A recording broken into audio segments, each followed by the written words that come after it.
The Jesus Trilogy, Book 2, and There Were Two, Chapter 29, Part B. Jesus had been the best man at Judas' wedding. He had recommended that Johnny, Barabbas, or even his brother Josh do the honor, but Judas would have none of it. Gentile had insisted, and what Gentile wanted, Gentile got. As she and Judas kissed at the altar, Jesus noticed that she had winked at him. He just didn't know how to keep out of trouble. It was always something. Was God punishing him or what? He didn't know. The more he read the scrolls, the more convinced he was of this fact. But why? He was a fairly good person. He had tried to always do right, though he wasn't always sure he had. But he had tried, and he would always try. What more could God expect? He tried to avoid Gentile when possible at the reception, but she seemed to turn up everywhere. She would always brush against him or give him a little squeeze. He needed to get out of there in the worst way, but knew he couldn't. In addition to Gentile, Ab was with his mother, and Jesus wasn't sure that Ab's motives were good. Jesus must protect her. He was not about to let anyone hurt his mother. He so wished his dad was here and his own wife, Mary. They would protect him from trouble. Mary couldn't make it to the wedding. Her class was on a field trip to Damascus to see the historic sites. It was a class on world religions taught by a priest, rather an ex-priest, and it was required to pass the course. Jesus sent a letter to the school attempting to get her excused from the class, but he was told she would fail the class if she skipped the field trip. He missed her so and was looking forward to seeing her, but it was not to be. Why was life so complicated? He wondered aloud. It can't get any more complicated than this, can it? So what's he like? Mary Elizabeth quizzed. Oh, he's so nice. Well, he's not Joseph, but he is nice, Mary said. He hasn't got any hair, Elizabeth said, but he's got an air about him. So I see. Just sort of an air, Mary said. So are you two, Elizabeth? Well, are you? I just met him, a month or so ago. Well, Elizabeth pressed, we're just friends, that's all. No kiss or nothing? Just friends. I hear he's very well to do. Well, yes, I believe that's true. Well, you better get him before someone else does, cousin. It's going to happen, it will happen. Joseph has only been gone a year. But you can't wait forever. He would want this. He would want you to be cared for. If the situation had been reversed, he would have done the same thing. I know, but I have to take it slow. I hardly know him. You better not go too slow or someone like that tall blonde will be on him. She's the money type, but she'll also take if you know what I mean. Elizabeth cautioned.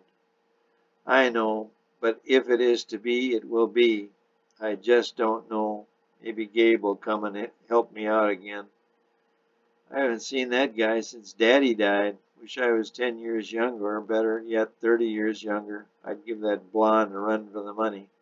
Elizabeth, I would do it, honey, but now look at me. Everything sags like a wet rag. The sags even sag. Mary and Elizabeth both burst out laughing.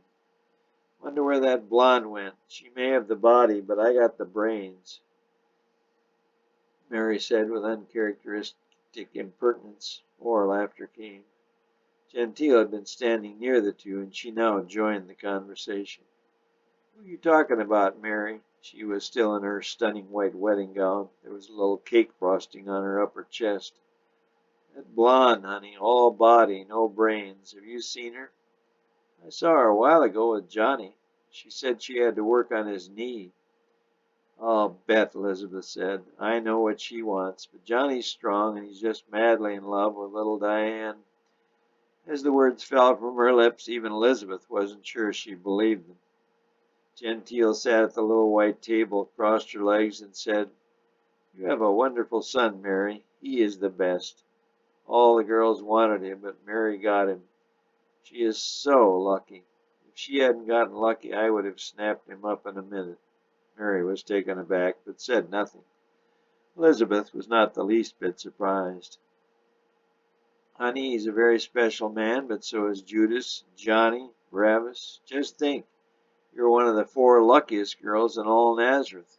Well, Jerusalem. Well, Nazareth. Elizabeth got a little mixed up at times, but didn't ever let it stop her. You married one of the 4 horsemen. You were married to one of the 4 very special men. I believe those 4 men will someday be famous. They will take their place in history as great and honorable men. Mark my words. Mary kicked Elizabeth in the shin under the table. Elizabeth often talked too much. Ouch! Elizabeth yelped. Mary leaned over to Gentile and said, she gets a lot of leg cramps. Judas is so wonderful, but Jesus is so sweet. I just love that man. Judas is sweet too. He's very kind and thoughtful, Mary said. Just then Jesus walked by with Peter. Judas had invited Peter against Gentile's parents' protests. They didn't like lowly fishermen and didn't want anything to do with them, especially the ones who told tall tales. Since the story about the sea serpent got out, Peter, James, and John were the laughingstock of all Judea. If they stuck to their story, they would not back down. Some of the old fishermen backed them up, but eventually things just kind of died down. James and John were at this wedding also. John was with his fiancée, James by himself. They had stayed quiet, but Peter could never be quiet for long. He had told the great serpent story at least 10 times already this evening to an audience that wavered from incredulous to skeptical to amused. Peter didn't care. He saw the serpent and he was determined to tell it like it was. As Jesus walked by, Gentile grabbed him by the arm. Come sit a minute, she said, patting her exposed left thigh. I'm sorry I can't. Peter wants me to hear his serpent story again. I've got to. Just a couple minutes, son, Mary said. Jesus knew he couldn't refuse his mother. I'll catch up with you in a minute, Pete, Jesus said. Come sit. Gentile patted the same thigh again. I'll just stand, thanks.